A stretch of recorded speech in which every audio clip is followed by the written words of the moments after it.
I have been recording my video for almost 4 hours, and I'm not going to use any of that, which is particularly ironic because the video is about how being a perfectionist, pretty much stops me from finishing anything. Hey there, hey there, hey there, hey there, hey there. Nope. Hey there, LCW here. For real this time, I swear. Thanks for joining me. Now, let's talk about why it took me nearly 6 years to finally finish making my first YouTube video. Now, the reasons it took me more than 5.5 years to finally finish and upload a video to this channel that I've had since June 2013 are essentially the same as the reasons it took me almost a full month to complete making that first video, the only other video on this channel right now. And those are basically the same reasons that this video has taken me about 2 weeks to make as well. And we're going to get to all of it. I'm going to apologize in advance though.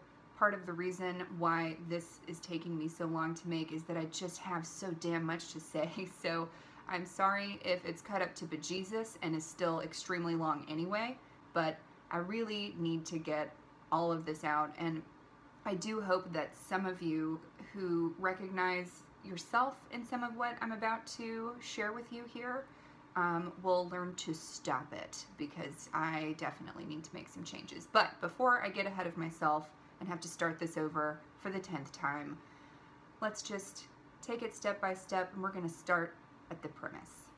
You may already be aware that my first video was partly a critique of Chris Boutte at The Rewired Soul and a video he put up earlier this year titled The YouTuber Burnout Myth. And I was strongly motivated to share my legitimate criticisms with you, but that wasn't really what motivated me to finally do this thing that I've wanted to do since, more than half a decade now.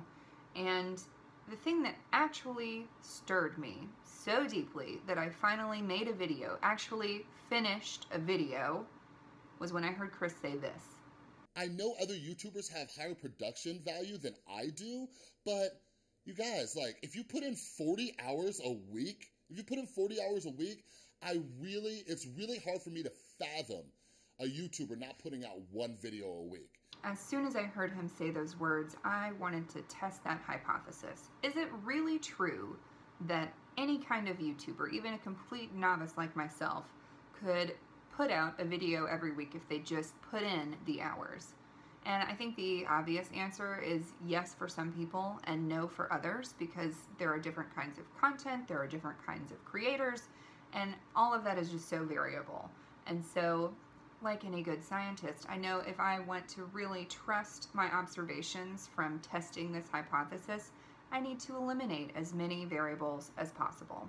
So I thought the best way to do that would be to try to make a video that was very simple. And Chris Boutte's format is pretty simple. So I was going to try to mimic his format as closely as possible and see how long it took me to make the same kind of video. So Chris's formula usually goes like this. You sit in front of a camera, you talk for 10 to maybe 20 minutes about some kind of mental health issue, and then relate all of that to something going on YouTube and use another creator's content to help make your point. That's essentially all I had to do, and I already knew what I wanted to say pretty soon after I watched the YouTuber Burnout Myth, so it should have been a very simple test. But I'm a very complicated test subject. From the beginning, I knew that I should not expect to be able to finish making a video in a couple of hours the way that Chris can, but I thought it would be a reasonable prediction that I could finish making that video in a few days, and it would be really great if I could get it done by January 7th, because I decided this would be a kind of New Year's resolution kind of thing. If I wanted to make a video for every week of the year, it would be a good idea to try to get one on my channel by the 7th. And so I'm just going to go ahead and point out, this is one of my problems. At the very start of this project, I had already cut my deadline in half, and there was almost zero distance between whatever synapse in my brain said, I don't know if a week is long enough for a complete novice to make a video, and the other one that said, not only will I do this in 3 days, I'll do it 52 more times this year.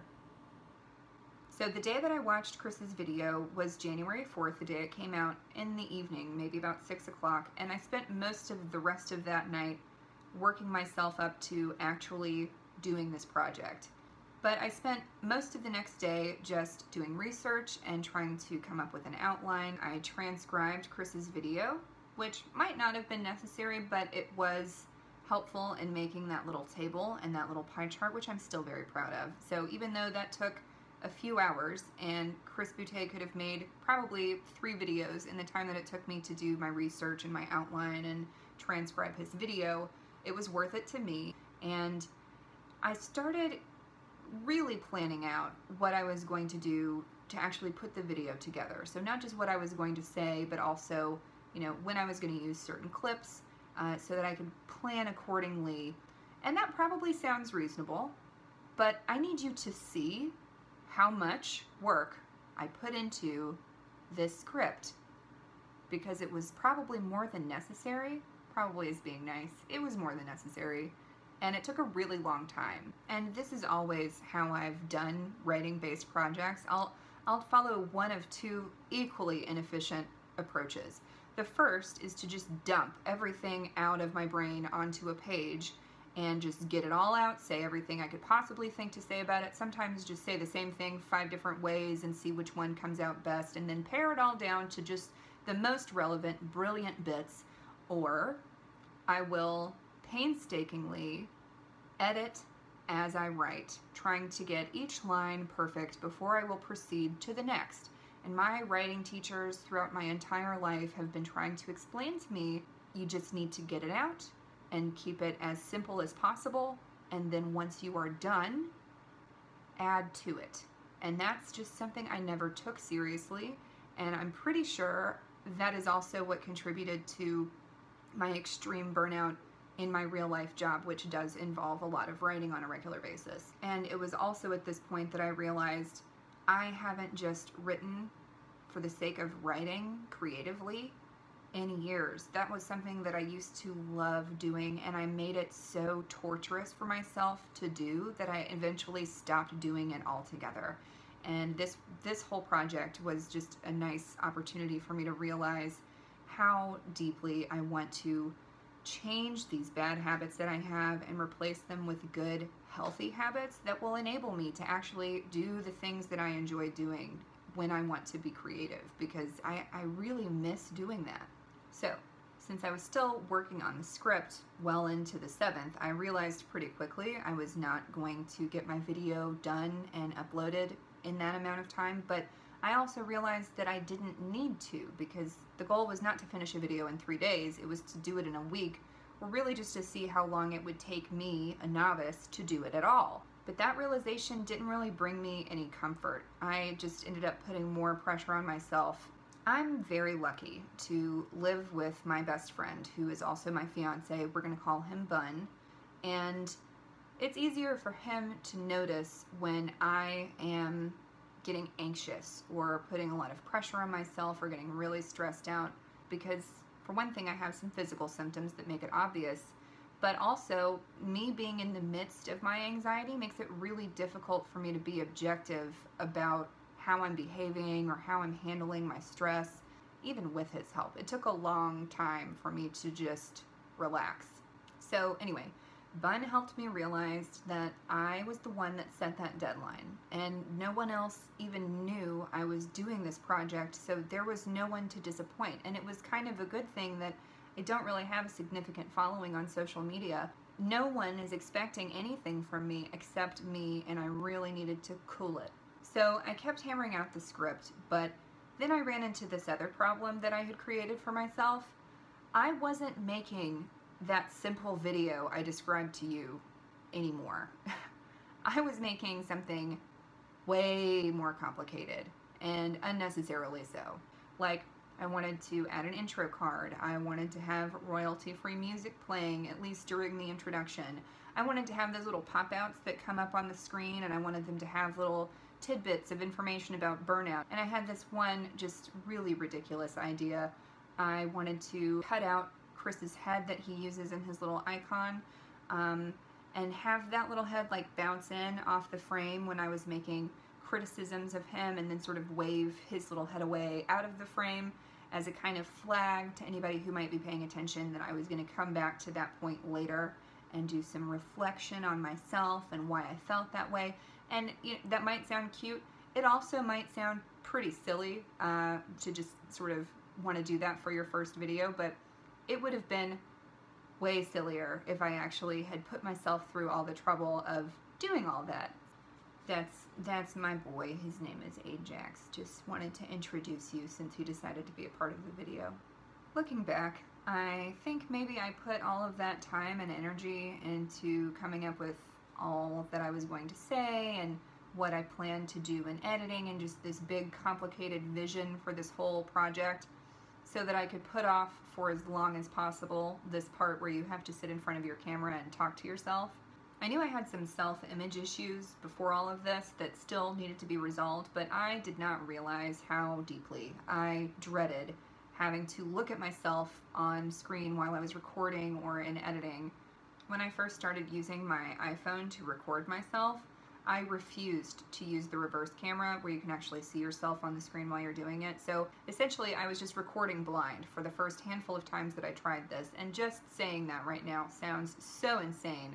There was one time I made a lot of really great progress. I thought I'd recorded pretty much everything that I wanted to say, and then I went back and watched it and it was all completely blurry. And I didn't want to sound like a hypocrite because at one point in my video I talked about how Chris's videos were blurry and, you know, hey Chris, just record it again, no big deal, right? I was also kind of obsessed with the idea of recording in a completely silent space.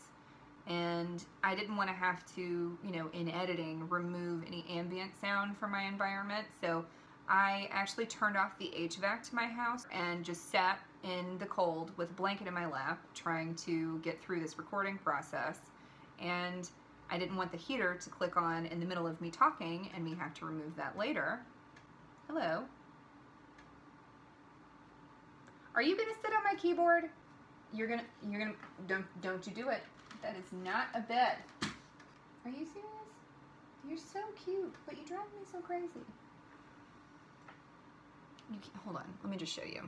This is gonna drive me crazy later in editing, but that's what my cat is doing right now. Oh, jeez, he's just adorable. I hate it. Well, yeah, we good? Oh, that's definitely crooked. All right, we're just gonna go with it. We're just gonna go with it, that's right. So, I was also obsessed with this idea of recording in a completely silent space. And so, even though I'd spent days working on this script, I wanted to turn my computers off because they're really loud. So the only logical thing to do, obviously, would be to memorize my entire script. So I would practice my very long monologue, and I would take it segment by segment based on when I knew I was going to use clips from Chris's video, so at least I didn't try to memorize the whole thing in one long go. But that really wasn't much better, because when I sat down to record in front of my camera, I would take one segment at a time, and I would get a couple of minutes into each one and make a mistake, trip up on my words, or my inflection wouldn't be the way that I wanted it to be. I would get through my intro, I would get like a minute and a half into it, and I would have to start over. And I would do that dozens of times. Sometimes I would record for so long that my phone's battery would die or the memory would get full and I'd have to go back through and delete prior attempts to make room for more. It was a problem. I had been recording for, over the course of 10 days, about 30 hours total, which is just a lot. And I'm pretty sure the 2 or 3 takes that I ended up using came from one day and a total of about 3 or 4 hours of recording, which is still a lot for a video that's only supposed to be about 10 to 20 minutes long. But before I even sat down to do any of those attempts, I would have at least an hour, sometimes 2, of prep in advance for that. I would take a shower, I would do my hair, I would put on this outfit that I just had to wear, I would put on a full face of makeup, and there were some days where I got so hung up on making sure the wing of my eyeliner on one eye was perfectly aligned with the wing of eyeliner on my other eye, and I would get so frustrated and burn so much daylight that I would just decide it wasn't even worth recording. And the lighting had to be perfect too. So I have 2 big windows in my house that get excellent light. And this one that I'm sitting in front of right now has an interior shutter. And I'm actually propping my phone up on that skinny little spindly stick that you use to like move the flaps up and down. So that is the extent of my camera setup for anybody who is thinking that they need something really fancy. I have an iPhone and an interior shutter, and that is a simple way to do things. But again, I am a very complicated person, and if it was overcast or rainy, that just wasn't perfect enough, so I would move it to the next day. I would just try again the next day. And the other drawback of recording in front of this window is that it faces a street. There are school buses, about 6 of them apparently, and planes that fly overhead, and dogs that are being walked, and I have cats and a dog, and so anytime there was any kind of interruption noise-wise, it would completely throw me off, and I would start over. And my fiance, who I share this office space with, he works out of the house about 2 or 3 days of the week, and all other times he works from home. So when I would do my recordings, I would wait until he was out of the house, and that would limit my schedule to just a few hours on about 2 or 3 days a week. And all other days of each of those weeks, I would just agonize about this video not being done yet. And when he would go out for work and come back home in the afternoon, instead of being happy to see him and ready to enjoy our time together, I would be crying and upset and feel like a failure for not being able to finish this project that was supposed to be for fun and to, you know, help me improve my mental health. I have a long history with anxiety. One of the most prominent physical responses that I have is called hyperventilation, but it might not be what you're thinking when I say that word. It plays out differently for different people, and for me, it's basically just this shortness of breath and this compulsion to try to take a nice, satisfying, relaxing, deep breath and not really being able to achieve that. It's not the breathing that I'm having trouble with. It's that mentally I'm not achieving the satisfaction that I'm looking for. So lately I have been practicing calming breathing techniques, and with some additional gentle nudging from Bun, I have been coming around to this idea that I've known was good advice for a long time but just stubbornly refused to take, which is taking frequent breaks. That is something I've always struggled with. From childhood through my professional career and definitely through my burnout experience, I get so fixated on something I want done that I will not stop doing it. I will forsake all other responsibilities, and that prevents my brain from functioning at full capacity. I know, I've seen the scientific research, I know that it is better for you to take more frequent breaks. You'll actually get your work done faster. It will be a better product. But I just could not let go. So more than once during that first video, Bun had to convince me to step away and stop working on it for at least a full day, just not even think about it. And he would remind me that no one besides the 2 of us even knew that I was working on this project, so there was no one to disappoint. If it took a year to make this video, that would be okay. But the more time passed, the more pressure I felt. I was sure this just wasn't even going to be relevant anymore. Chris makes like 3 videos a day, so in a week there are already 20 videos in between the one that I'm trying to critique and the one that I want to put up.